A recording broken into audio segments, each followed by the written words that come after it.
The reason your book is not selling on Amazon KDP isn't your topic, isn't your title, it isn't your ads, it's your cover. You have less than 3 seconds to stop somebody from scrolling past your book and buying one of your competitors. And if you've ever struggled with click-through rate or your cover design, this video is one you don't want to miss.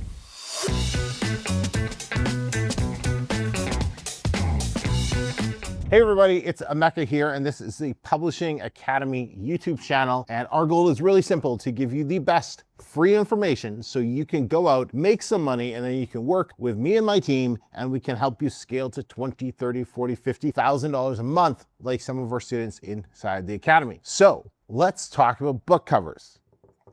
I actually hate them. I'm not a big fan of book covers. I honestly am not. I understand what's a good and what's a bad book cover, and I'm going to help you understand that today. But this is not my favorite topic to talk about. However, it is one that you need to know, because having a bad book cover is one of the worst mistakes you can do on your book. Luckily, it's also one of the easiest to fix, because you just get a new cover and then you run some tests. So let's talk about the 5 design mistakes that are killing your click-through rate. And those of you who are like, Emeka, what's a click-through rate? What is a CTR? Your click-through rate is the percentage of people that see your ad and then click on your book. And if your click-through rate is bad, that is a direct correlation to your book cover sucking. So we're gonna help your book cover not suck.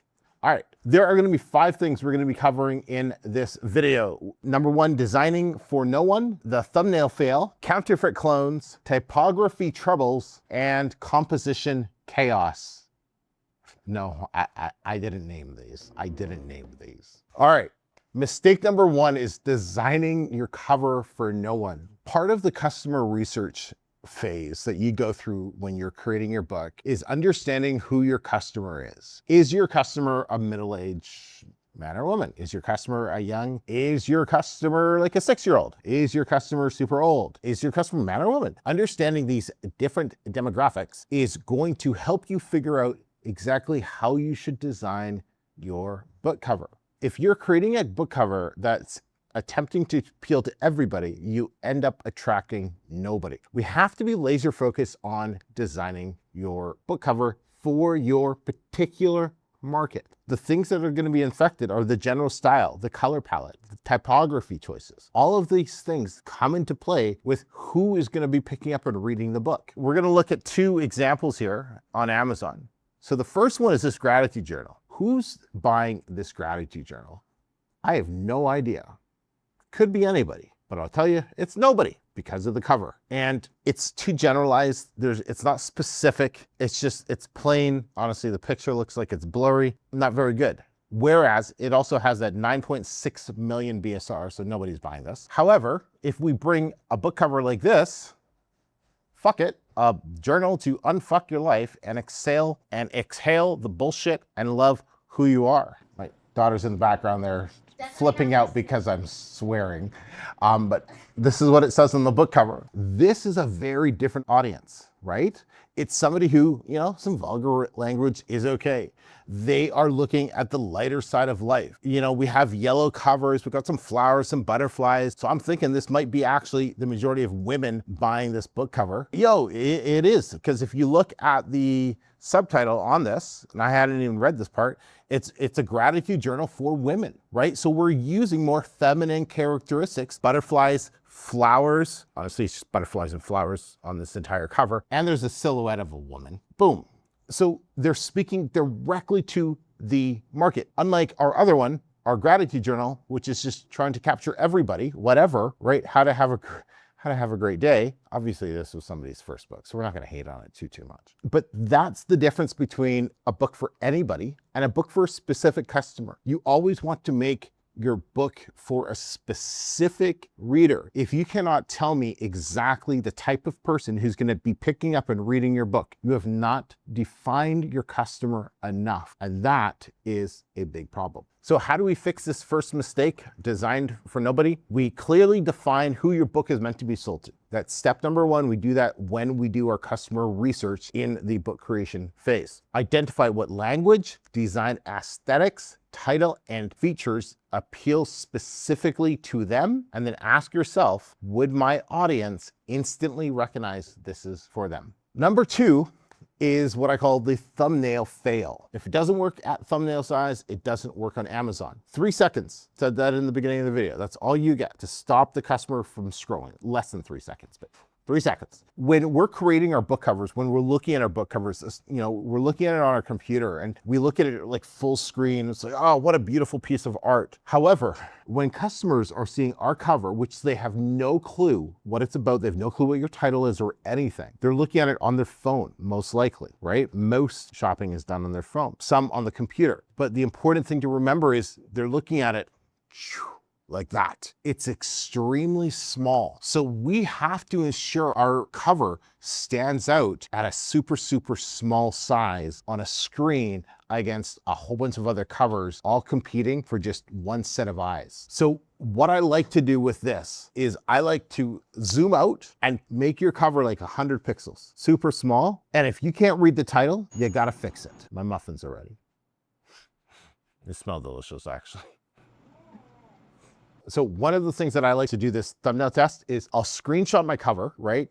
And then I'll screenshot like 10 of my competitors' covers. And then I'll just put them all like on like Google Slides, and I'll just put them all boom, boom, boom, boom, boom. And then I'll stare at the screen and I'll just look and be like, so what am I looking at? What would I buy? Why? Would I choose mine? No. Ooh, why? And like, I'm just looking at the covers and I'm trying to see what's standing out. What are the fonts people are using? What's the color people are using? Like, how's that compared to mine? Because the worst thing you can do is look at your cover by itself. Like, that's the worst possible thing to do, because you're like, yeah, cover's not bad. And then you compare it to all the other covers side by side, which you've been looking at already. But when you put them all together with your cover, that's when you actually see whether or not you have a problem. And like, we just did this we just got a cover back from Fiverr, and as soon as he sent it, I pulled it up against the bestseller that, I was like, I kind of like their aesthetics, and I was like, ooh, no.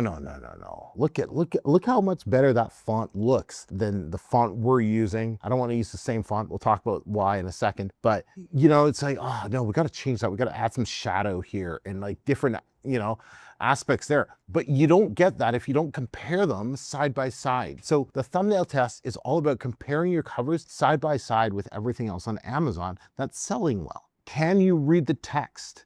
Right? Once again, shrink your cover down. If you can see the text still, if you can kind of read out, it doesn't have to be super legible, but if you can read out what those words are, you're good. But if you can't, because the words are too small or they're too mixed together or whatever the case is, that's an issue, right? You're scrolling through Amazon, right? How fast do people scroll? They scroll, right? Your cover needs to grab them right there. They need to be able to read those quick couple big words right there, right away, before they scroll past it and move on to somebody else's. If you want to publish a book on Amazon and make money from it, I got this for you. I'm running a free 3-day Publish and Profit Challenge. By the end of it, you'll have a book published on Amazon and making your first sales. I've been publishing for over 9 years. I've published hundreds of books, helped thousands of people do the same. If you don't know where to start, or you can't find a profitable topic, or you just don't want to waste time or money, this is for you. Day 1 is finding your topic, creating your book title, getting your cover locked in. Day 2, it's all about building your book. It's doing the research, creating the outline, and writing your entire book. And then day 3, polishing your book, publishing it on Amazon, and showing you how to generate your first sales. And this is free. I'm showing you the exact way to build this business without having to hide it behind a paid course. And to show you how simple this is,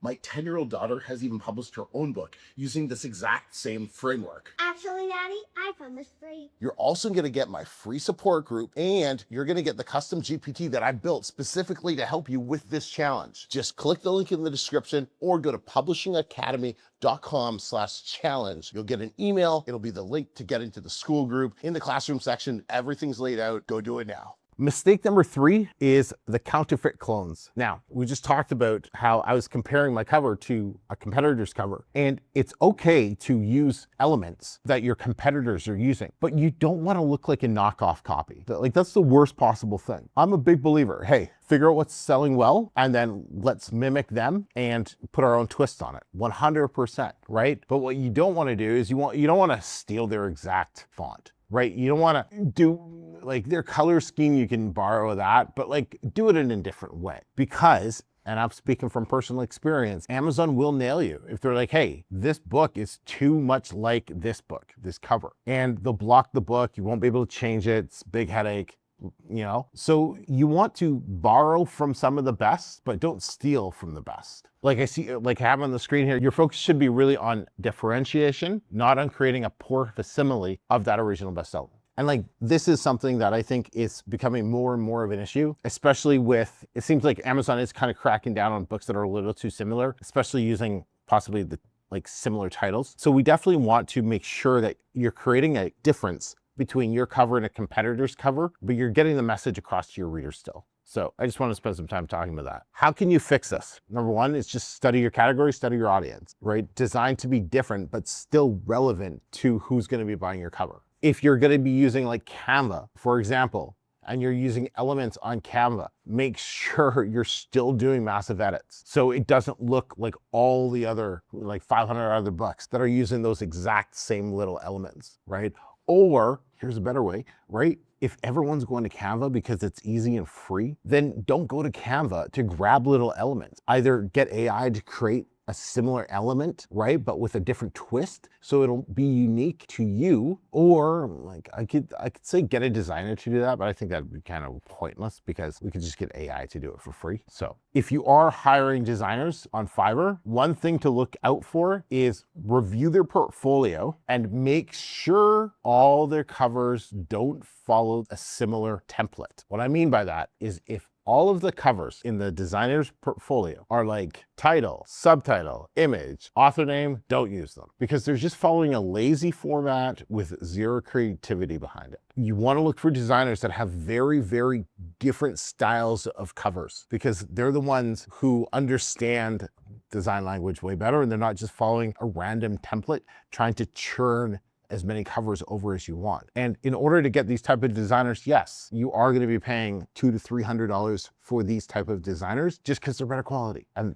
that's what we want. And number four, I have a little bonus tip, right? If you're using stock images, reverse search to see where else the image appears, right? If it's just appearing in a whole bunch of random books, not good, right? This is something you can do like on yoga books. You reverse image a lot of those yoga things and you'll find them all from like Fiverr or Vectisy, or not Fiverr, from Adobe or Vectisy, where all the stock images came from. Okay, number four is typography troubles. So there's 5 things we're covering here. It's text too small or illegible, no hierarchy, no contrast, bad kerning, and wrong tone. So I have some examples to kind of hit this point forth. So here you can see text way too small or you barely can read it. That's bad. Versus good text, right? Title fills like 30% of the cover height, stands out really good. Hierarchy, all that means is your title, subtitle, and author are fighting for the same attention. We don't want that. The biggest part of the wording on your book cover should be your title. That's the first thing people are gonna look for, and it should be. The smallest thing usually is gonna be author name. Guys, don't put your pen name as like a main part on your book cover. Your pen name is the least important part of your book because you're nobody. You don't have a massive brand. Like you are not that important. Until you've published like 10 books in that pen name, nobody cares who your pen name is or what that name stands for. So don't let it take up valuable cover space. So you can see the good example here, right? We have The Last Whisper, big letters. And then we have the subtitle underneath, right? The Thriller of Secrets, right? And then we have the pen name, but different sizing. Contrast, shouldn't have to say it, but make sure your letters pop off the page, right? It's covers 101, but you can see like the bad example using like a similar color text as well as background. It's just something so easy. Make sure your letters are legible. And kerning, those of you who didn't know what kerning means, is like what's the spacing like between your letters, right? Once again, I haven't seen too many covers like this, so I don't think it's a really, really big issue, but you have the example on the screen. You can kind of see exactly what that is. These covers, like I just made them with AI for these specific things. I'm sure you can tell, just FYI. And then wrong tone, right? And this goes back to like one of the first things we talked about was who's the cover for, right? Knowing your audience, right? Midnight Massacre, Like pink scriptive writing, probably not the best taste for it. Whereas we have like some, blood dripping off Massacre or Midnight Massacre. Blood dripping is more of a horror theme. So keeping that type of stuff in mind is absolutely key. These are all the little things that affect whether or not somebody's going to be attracted to your cover. So good typography does words stand out instantly. Key. It's legible at every size, clear visual hierarchy, only 1 to 2 high quality fonts. Don't use more than 1 to 2 fonts on your cover. That's just going to look messy and horrible, and matches the tone of the genre and the audience. So the fix for number 4 is limit yourself to 1 to 2 high quality fonts, match your font to the tone of the project and audience, prioritize hierarchy and readability above all else. It is okay not to have your subtitle on your cover or not to have every single little part of your subtitle on your cover. There's a lot of cases, less is more. So just keep that in mind. Less can be more. You don't need everything on your cover. Make sure your title's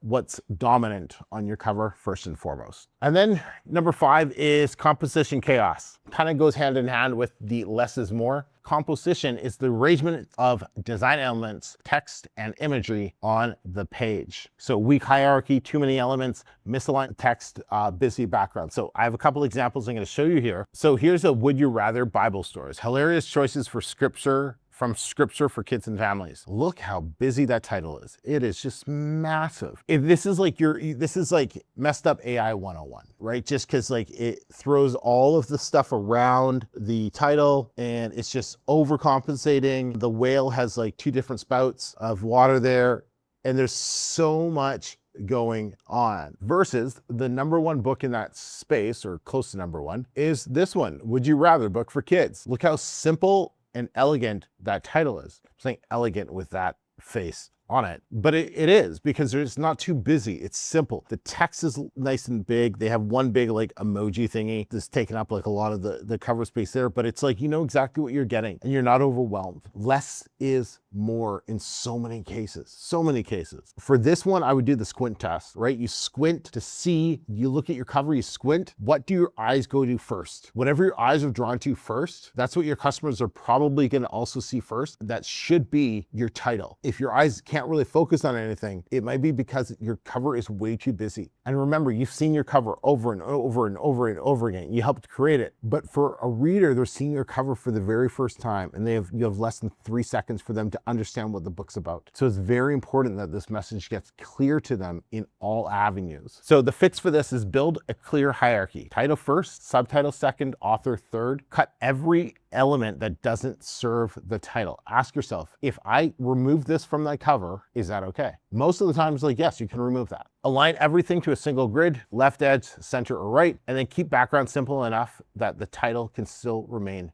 dominant. The 2 biggest things that I want you to take away and start implementing in your business when you're creating your covers are: view your cover at thumbnail size. Like, I can't tell you how important viewing it on a very, very small scale is. You just start to see your cover differently that way. And then secondly is line up all your competitors and view your cover along with all your competitors in a line, because that will tell you, is your cover too bright, too dark? Is the text too big? Am I using wrong colors? Like, if everyone else is using blue and yellow and you're using like purple and green, ask yourself, why is everyone using blue and yellow, right? Like, those are the little things that matter that you need to figure out. And I don't have a slide for this, but this is you, right? When your cover designer creates a crappy cover, 9 times out of 10, it was because your instructions sucked. And your instructions suck because you're not clear on what you're doing for your cover. You always have to have a really, really good idea on exactly what you want, some of the imagery you're thinking, send some examples. What do you like? What don't you like about those covers? You know, what type of font do you want? What, you know, how should it feel? Like, there's like a whole big brief that you should be sending to your cover designers in order for them to be able to put it all together, right? Their job is to take your idea and put it all together and create a beautiful cover. But it's your job to give them the detailed instructions on what needs to be put together. And if you can't give them those instructions, probably just got to go back to the research phase and understand this a little bit more. Cool. I guess last tip I well, I have this. It's like screenshot all of the competitors' covers, throw them into AI, and ask it, hey, what are all of the common things that you're seeing here? You know, what about the type of font, the colors? Like, what themes do you, reoccurring themes do you see in all of these covers? And what do I need to do to make sure my cover is similar, but it stands out? Ask AI. We have such an amazing, amazing helper for everything, AI. So anyways, that's all I got for you guys. The 3-day challenge. If you want additional help on how to create your cover, go check out the 3-day challenge. I'll have a link in the description for that. It's completely free. It's just my way of helping you not be a brokey. So go check that out. Link in the description. As always, everybody, I'm Emeka. Peace.